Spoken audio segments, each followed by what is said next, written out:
हिंदू मान्यताओं के अनुसार कोई भी शुभ कार्य करने से पहले भगवान गणेश की पूजा की जानी जरूरी है। बुधवार को पूरे विधि विधान के साथ भगवान गणेश की पूजा की जाती है और भगवान गणेश भक्तों पर प्रसन्न होकर उनके दुखों को हरते हैं और उनकी सभी मनोकामना भी पूरी करते हैं।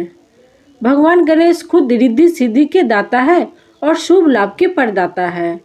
वो भक्तों पर आने वाले सारे संकट, दोष, रोग दोष सभी को दूर करते हैं।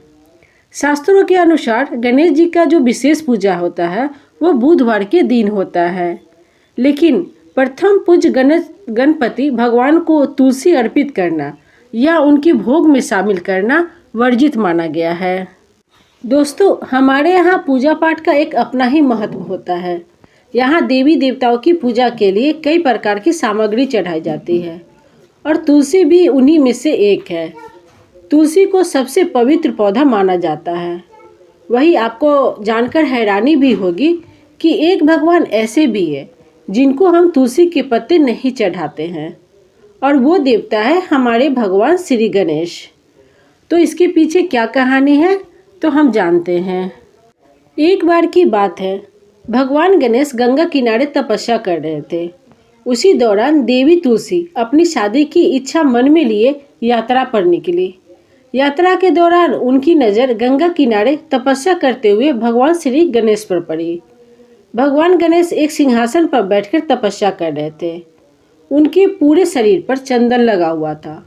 उन्होंने जेवर पहने हुए थे और फूलों की माला भी पहनी हुई थी। भगवान गणेश को देखकर देवी तुलसी आकर्षित हो गई और उनके सामने शादी का प्रस्ताव भी रखा। देवी तुलसी द्वारा तपस्या भंग होने से भगवान गणेश गुस्से में आ गए और शादी का प्रस्ताव ठुकरा दिया। इस बात से देवी तुलसी को भी गुस्सा आ गया।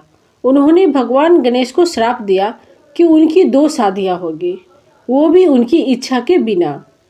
इससे भगवान गणेश और भी क्रोधित हो गए और उन्होंने भी देवी तुलसी को श्राप दिया कि उनकी शादी किसी असुर से होगी। यह सुनकर देवी तुलसी बहुत दुखी हुई और उन्हें अपने गलती का एहसास भी हुआ।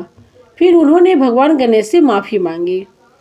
भगवान गणेश ने माफ़ी को स्वीकार किया और कहा कि श्राप तो वापस नहीं लिया जा सकता है, लेकिन तुम भगवान विष्णु और श्री कृष्ण के प्रिय बनेगी। भविष्य में तुम्हें प्रिय पौधे के रूप में पूजा किया जाएगा, लेकिन तुम्हें मेरी पूजा में शामिल नहीं किया जाएगा। और उसी दिन से भगवान श्री गणेश की पूजा में तुलसी नहीं चढ़ाई जाती है।